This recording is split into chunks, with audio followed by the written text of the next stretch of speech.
शादी के सालों बीत गए, 5 साल, 8 साल, बहुत साल बीत गए, लेकिन अभी भी आपको कंसीव नहीं हो रहा है। क्या करूं, समझ में नहीं आता ना।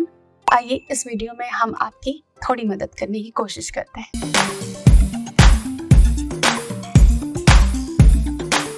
Hello and welcome again to YouTube Saheli channel. बहुत सारी सहेलियां बड़ी उम्मीद से हमारे वीडियोस देखती हैं, तो हमारी भी कोशिश रहती है कि हम बेस्ट इंफॉर्मेशन जो कि स्टडीज से, रिसर्च से प्रूवन है, वो आपको पहुंचाएं, जिससे कि आपको हेल्प हो सके और आप भी मां बन सके। इसी क्रम में आज हम एक ऐसे विषय को ले रहे हैं जो कि बहुत ज़्यादा प्रेवलेंट है, बहुत ज़्यादा लोगों से मिलती हो, तो यही बात आती है कि इतने साल शादी को हो गए, कोई प्रॉब्लम नहीं है मुझे, मैं स्वस्थ हूँ, लेकिन मैं मां नहीं बन पा रही हूँ।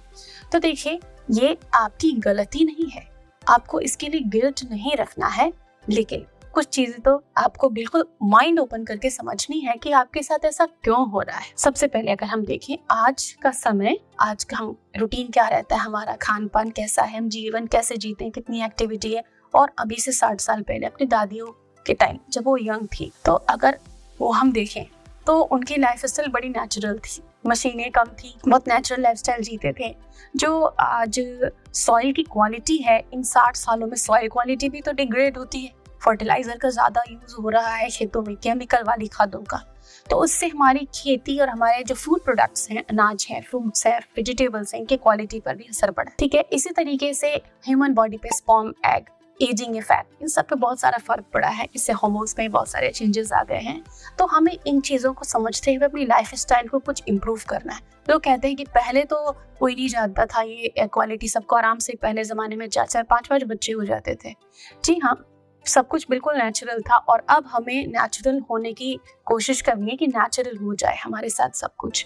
तो कैसे होना है, स्टेप समझते हैं। ये स्टेप्स आपके लिए जीवन बदलने वाले हो सकते हैं, समझे और इसको शेयर भी करें, चैनल को सब्सक्राइब भी करें। आप मुझे यूट्यूब मॉम पर भी फॉलो कर सकते हैं, और इन स्टेप को आपको फॉलो करना है पूरे दिल से, रिजल्ट तो आपको मिल के रहेगा। ये आपको आज से, अभी से समझ लेना है और शुरू करने लगना है। नंबर 1 जो स्टेप आपको फॉलो करना है वो है डाइट। डाइट हॉलिस्टिक होनी चाहिए। ये नहीं कि एक टाइम दाल बना ली एंड शाम को राइस बना लिया, दिन में चपाती से खा लिया, ऐसे नहीं। मैं एक एग्जांपल दे रही हूँ। दाल एक पार्ट है, आपको हरी सब्जी भी खानी है, आपको दही, छाछ, दूध, इनका भी यूज करना है, आपको सलाद भी लेना है, आपको फलों का भी सेवन करना है, आपको ड्राई फ्रूट का भी सेवन करना है।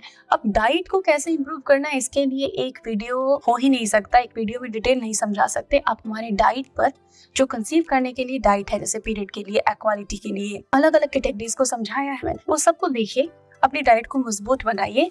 मेरे कहने का तात्पर्य है कि संतुलित आहार खाना है, ड्राई फ्रूट्स भी खाने हैं, फलों को भी खाना है, सब्जियों को खाना है, बिल्कुल अनुशासन से, दवाई की तरह और पूजा की तरह अपनी डाइट को बहुत अच्छा करना है। आपको डाइट अच्छी कर ली तो आधी जंग आपने जीत ली, क्योंकि बॉडी में आपकी न्यूट्रिशन जाने लगा है। अब आते हैं अगले स्टेप कि अगला स्टेप आपको क्या करना है, एक्सरसाइज शुरू करनी है। कई बार ऐसा होता है कि सेडेंटरी लाइफस्टाइल की वजह से, अब सेडेंटरी लाइफस्टाइल हायर क्लास में भी हो सकती है और मिडिल क्लास में भी हो सकती है।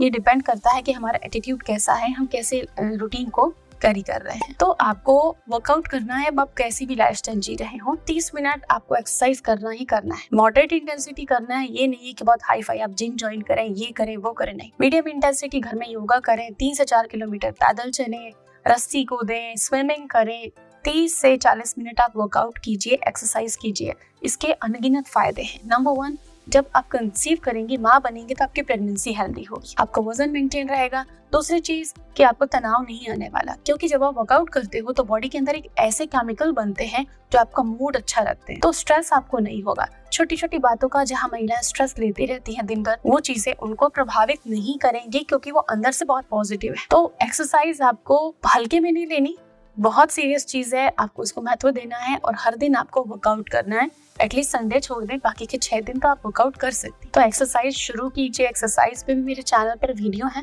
आप उनको देखिए, कम से कम उन्हें भी फॉलो कर लेंगे तो आपको बहुत हेल्प होगी। तीसरी चीज है कि जब आप डाइट करने लग जाती हैं सही से और एक्सरसाइज करने लगी, तो अब आप अपना ओव्यूलेशन टाइम निकालिए।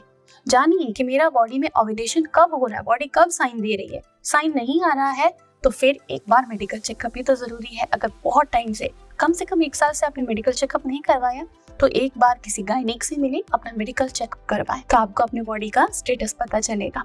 और अगर आपका न्यूट्रिशन का लेवल कम है, जैसे कि खून कम है, हीमोग्लोबिन कम आ रहा है, कैल्शियम, विटामिन D3, इनकी कमी अक्सर लोगों में आती है, तो इनके लिए एक सप्लीमेंट भी आपको मल्टीविटामिन का ले लेना चाहिए। हाई फाई दवाओं की कोई जरूरत नहीं है, एक सप्लीमेंट ले लीजिए, क्योंकि आप बहुत समय से डल हो गई हैं, तो अभी एक बार मल्टीविटामिन लेके अपने बॉडी को न्यूट्रिशन दे, उसको लेवल पर लेकर एटलीस्ट 3 महीने iron, calcium, folic acid, vitamin D वगैरह के सप्लीमेंट आप लीजिए। अगर तनाव आपका पीछा नहीं छोड़ता, आपको या आपके हस्बैंड को बहुत ज्यादा स्ट्रेस रहता है, तो आप रात को सोने से पहले 1 कप दूध लीजिए, गुनगुना, शहद मिला सकती हैं आप उसमें, और अश्वगंधा के कैप्सूल या पाउडर आप यूज कीजिए। अश्वगंधा के कैप्सूल पाउडर से ज्यादा प्रभावी होता है उसका अवलेह।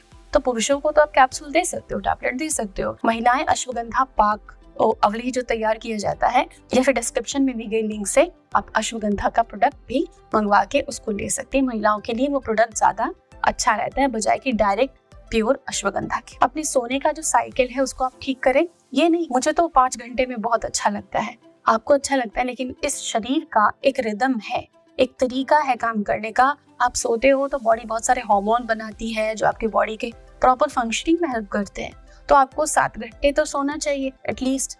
तो आप सही टाइम पर सोएं, सही टाइम पर उठें, ताकि बॉडी के अंदर इम्बैलेंसेस ना आए, जिसको कि आयुर्वेदा दोषास बताता है। वात पित्त कफ में विषमता आ जाती है तो बॉडी में दोष उत्पन्न होते हैं। तो सही टाइम पर सोएं, 9-10 के बाद सो जाएं, सुबह सूर्योदय तक उठ जाएं, तो स्लीप साइकिल मैनेज करें, तो ये भी हार्मोन अच्छा करेंगे और आपको पूर्ण स्वास्थ्य देंगे, जिससे कि कंसीव करना सरल होगा।